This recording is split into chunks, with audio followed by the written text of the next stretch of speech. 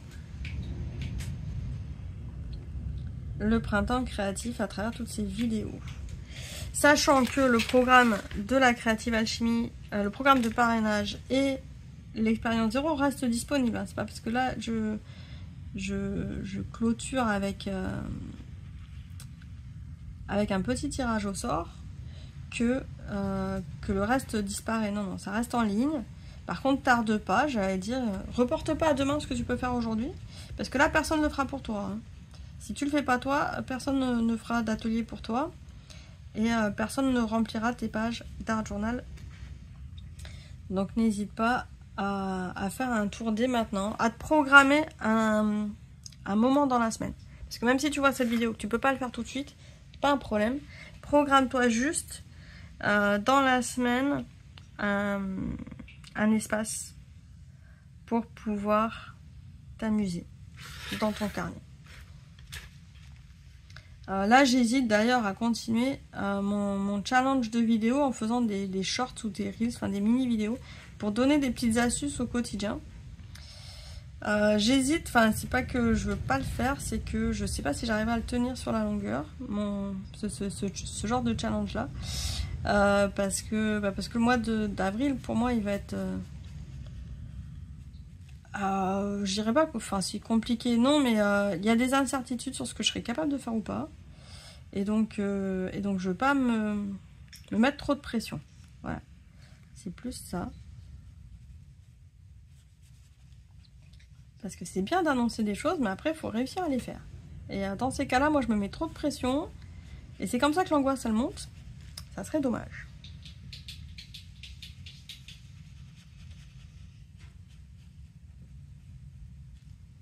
Alors voilà, typiquement, j'ai pas réussi à bien étaler ici l'aquarelle. Elle a séché trop vite. Le papier a trop vite absorbé.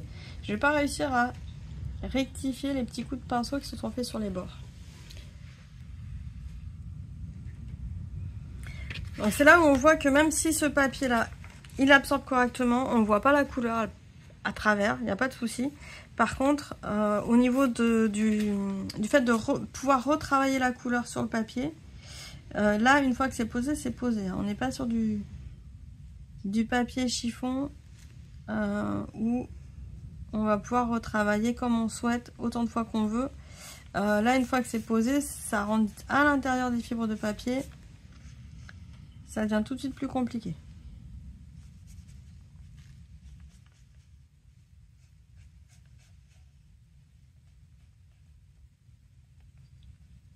Donc c'est en ça aussi où le support, le choix du support avec le choix des matériaux qu'on utilise pour amener la couleur, c'est vraiment une interaction, c'est une symbiose en fait. Hein. Je me dis je vais peut-être mettre d'abord d'ailleurs l'eau, ça sera peut-être un petit peu plus simple. Faire cet effet là, on est vraiment sur une symbiose entre la couleur et le choix du support du papier. Donc si tu es frustré parce que ta couleur réagit pas correctement sur le support par rapport à ce que tu as vu ou ce que tu pensais que ça allait faire, n'hésite pas à changer de support, à faire des fois, moi il y a certaines choses je fais sur un papier différent à côté. Et je vais venir après coller mon papier dans mon art journal. Parce qu'au moins j'aurai l'effet escompté.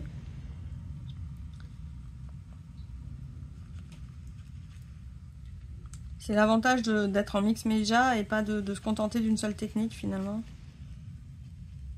Moi je trouve ça restrictif en fait. et trop contraignant de me dire je ne fais qu'une seule technique dans mon carnet. Page après page, j'aime bien changer, j'aime bien m'affranchir de ce genre de règles. Parce que là, sur un support d'art journal, on est là quand même. Alors, il y en a qui m'ont dit prendre plaisir, oui, mais aussi s'affranchir des règles pour en découvrir des nouvelles. Et moi, alors je vais peut-être un peu briser les idées reçues. Je prends pas toujours plaisir dans mon art journal. C'est rigolo parce que en plus c'est compliqué à se l'avouer. Je pense qu'on dans toutes les passions qu'on peut avoir, surtout aujourd'hui, on a cette idée reçue que nos passions sont là forcément pour nous faire plaisir et dans un plaisir immédiat de la chose. Et en fait, moi je m'aperçois que non. Dans mon art journal, dans ma pratique d'art journal et ma pratique créative globale, je ne prends pas toujours plaisir à l'instant T. C'est pas toujours un plaisir. Souvent. Mais il y a des moments de frustration, il y a des moments de comment dire, c'est pas vraiment de l'impuissance, mais il y a des moments où j'arrive pas à faire de ce que j'ai envie de faire sur mon papier. Il y a des moments de vague et puis ouais, j'ai beaucoup de frustration dans ma pratique artistique en fait.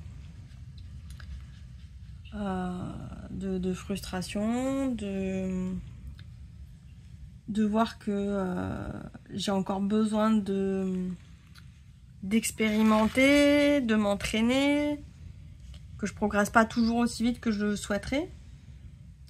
Là, surtout en géométrie sacrée, en même temps, je pratique pas autant qu'il faudrait pas pratiquer, je pratique pas tous les jours.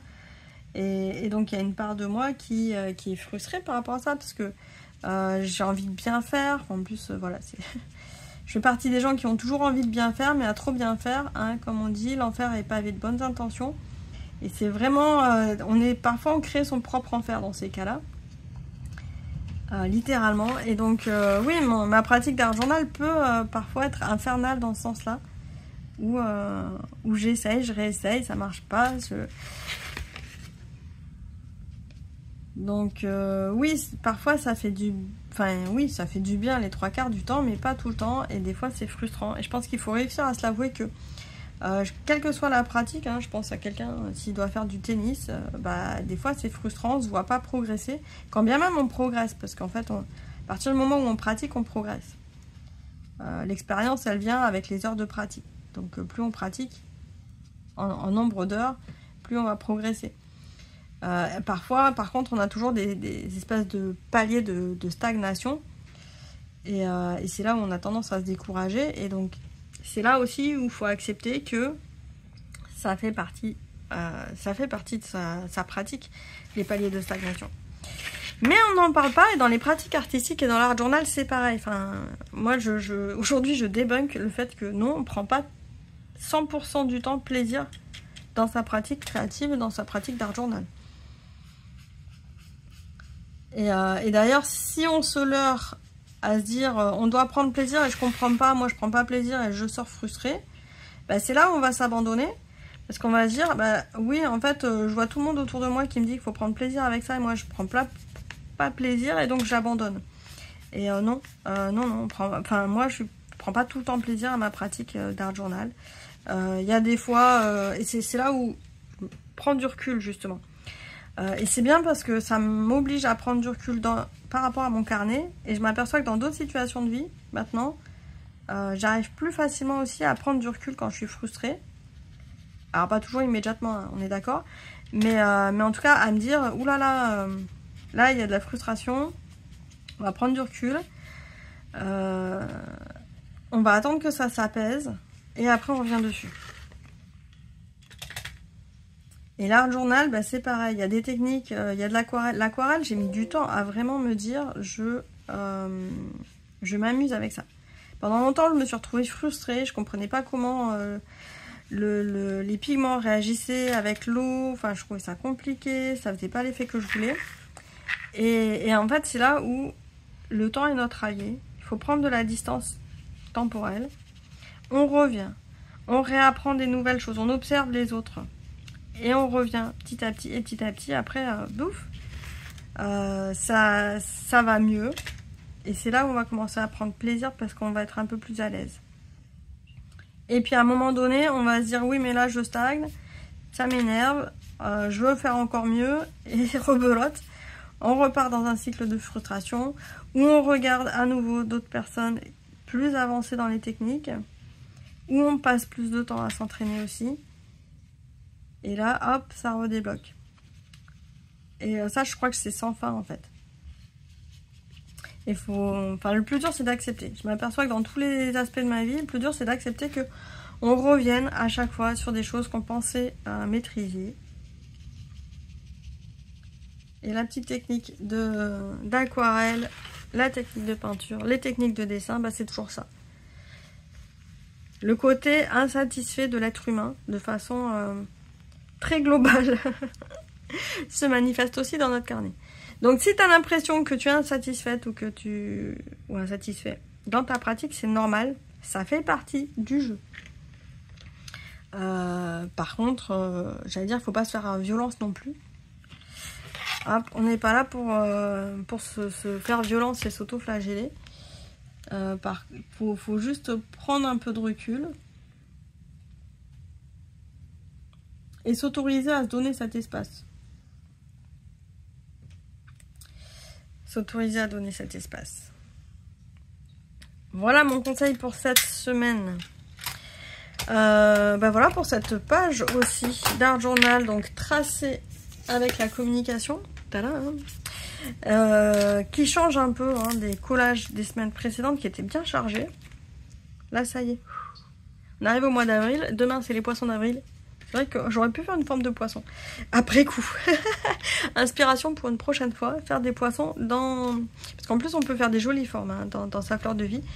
Je t'invite à checker la chaîne YouTube de l'âme du féminin parce qu'il y a énormément de ressources. J'aimerais remettre d'ailleurs d'anciennes vidéos un peu plus en avant qui fonctionnent bien, qui sont pertinentes.